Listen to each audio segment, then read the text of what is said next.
No dzień dobry. Nie wiem, czy się połapiecie, gdzie jestem, ale jestem przy tych wrzosach, co na wiosnę tak fatalnie wyglądały. No rok był marny dla nich, bo susza latem, no i susza zimą była.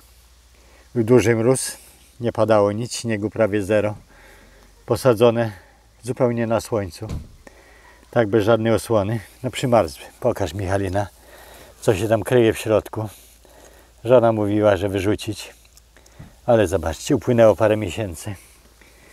Tak, i z bliska już całkiem dobrze wygląda, a z daleka to przepięknie. Tak, no i chciałbym Wam coś o tym powiedzieć, ale i dosadzić. Tu jednak nie dało się. Tak, usek do końca. Widać go dobrze, Michalina?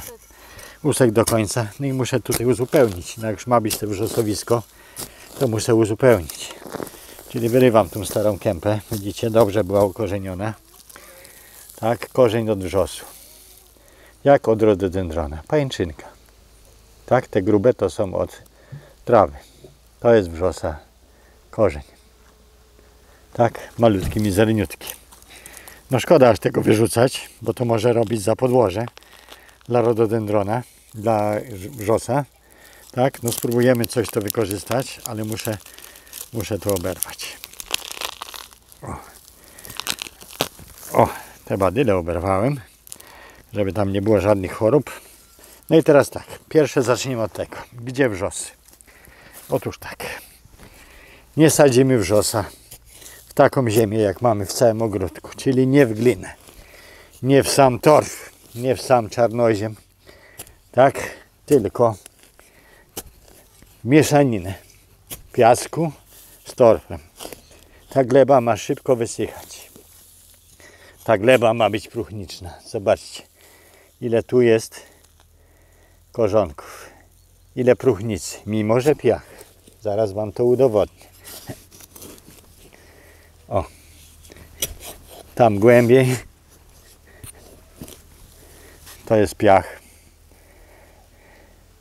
Nawet do tynków by się nadawał. Tak, ważne, żeby wierzchnia warstwa była zmieszana z tym torfem wysokim. Torf wysoki jest zawsze taki brunatny, tak, włóknisty. Nie jest to błoto czarne. Tak, to błoto czarne, jak użyjemy i samego tego błota czarnego, to jak będzie mokro, to ten wrzos nam po prostu zgnije, bo jest na to wrażliwy, na gnicie. I co jeszcze? Sadźcie wrzosy tam, gdzie nie sięga podlewanie automatyczne, czyli nie podlewa się razem z trawą. Kropelka jeszcze dozwolona, ale jak będzie wrzos podlewany po wierzchu, codziennie, wieczorem albo w nocy, nic z niego pięknego nie wyrośnie.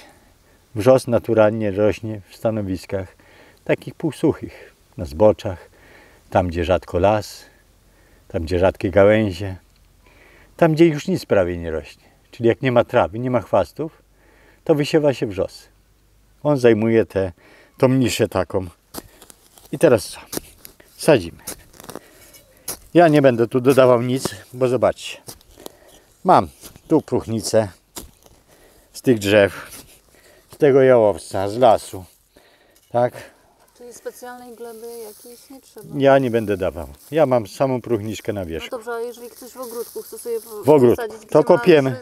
Glebę, taką Kopiemy dołek za 30-40 cm średnicy.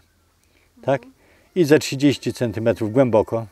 I sypiemy po prostu mieszaninę piasku z torfem wysokim. Tak? O. I wtedy ta gleba jest przepuszczalna. Zobaczcie, pod spodem jest piasek. Nawet jak będzie padało tydzień, to ta gleba szybko przesiąknie do głębokich warstw i ten wrzos nie będzie stał we wodzie. Teraz co? Mogę Cię prosić. To są takie korzoneczki. Przeważnie jak przywozicie do domu, to te bryłki są suche. Przed sadzeniem moczymy ten wrzos, aż przestaną się pojawiać bąbelki. Tak? I teraz do ziemi. Sadzimy na tą samą głębokość, która była. I widzicie, teraz mi się przyda tutaj ta stara kępa tego torfu z tym piachem. do tego zasypiemy go. O. Chwasty wyrzucimy tym piaskiem z tą próchnicą. Jak nie macie takiego czegoś fajnego, nawet torfu, to warto iść gdzieś tam pod drzewa i nazbierać tego murszu, a nawet takiej spróchniałej kory, tak? O, i tu pozostawiamy troszeczkę dołek, tak? Gdzie potem podlejemy. No i co, jeszcze jednego tu posadzimy, nie? Michalina. O. To ty podlewasz w ogóle te wrzosy, które tutaj są? No przyznam ci się szczerze, że nie. One by tak dobrze nie wyglądały, jak ja bym je tu stale lał. Mnie tu nie ma cały tydzień. Tak. Czyli tylko deszcz. Mam tyle innych zajęć. Zresztą, no, czy to jest podlewane? No nie. Już strasznie zaniedbany obrót. Trudno. Ale rośnie. Tak? Ale rośnie. I co teraz? Moczymy. Tak, patrzcie, bąbelki lecą. Przestają lecieć.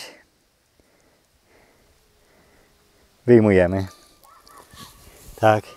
I zasypujemy tą próchnicą z tym piachem. Tak. O, to ma być ziemia. Tak. Próchniczna, piaszczysta. A Piaszczysta. jak ktoś chce uprawiać wrzosy w doniczkach? Jak chcesz, to też musi to o taką ziemię się postarać. I ta doniczka musi mieć otworów dużo. Tak. No i trzeba podlewać wtedy częściej. No bo on ma gęsty korzeń i tak, mimo wszystko, że lubi sucho, ale wszystko potrzebuje wody. O, zobaczcie, tu było tak sucho, że ta woda się kula po ziemi. I teraz jak on jest namoczony, to on nam z tydzień śmiało wytrzyma do puszczenia prawie pierwszych korzonków. Tak? I nam zaraz nie uschnie.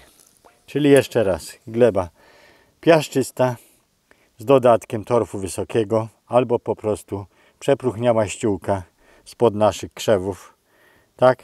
Dziurka 30×30 i to zasypane tą pulchną, suchą, przewiewną ziemią o dużej próchniczości. Stanowisko może być i słoneczne, i w półcieniu. Zupełnie w cieniu wrzosy też nie będą kwitły. Do zobaczenia.